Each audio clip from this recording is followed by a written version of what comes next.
കാസർഗോഡ് നഗരത്തിൽ MDMA കച്ചവടം ചെയ്ത കേസിൽ പ്രതിക്ക് 10 വർഷം തടവ് ശിക്ഷ. കേസിലെ ഒന്നാം പ്രതി ഇരിയാൽ സ്വദേശി മുഹമ്മദ് മർഷൂഖിനെയാണ് അഡീഷണൽ ഡിസ്ട്രിക്ട് ആൻഡ് സെഷൻസ് കോടതി ശിക്ഷ വിധിച്ചത്. തടവ് ശിക്ഷയ്ക്കൊപ്പം 1 ലക്ഷം രൂപ പിഴ ഒടുക്കാനും കോടതി ഉത്തരവുണ്ട്.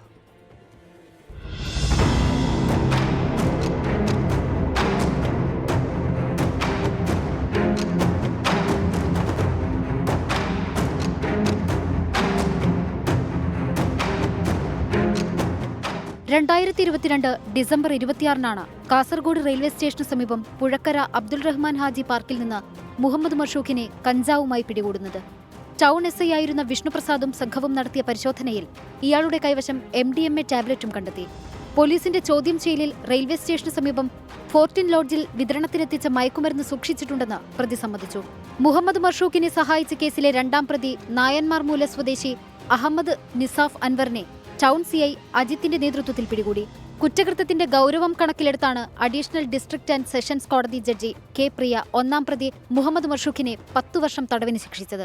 NDPS ശിക്ഷിക്കപ്പെടുന്നത് വളരെ അപൂർവമായിട്ടാണ്. അതുകൊണ്ടാണ് എസ്കറ്റസി പിൽസ് ഒരു ടാബ്ലറ്റാണത്.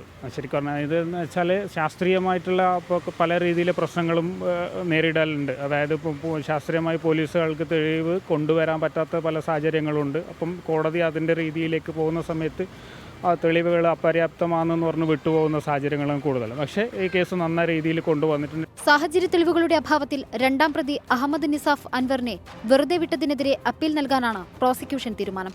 24 കാസർഗോഡ്.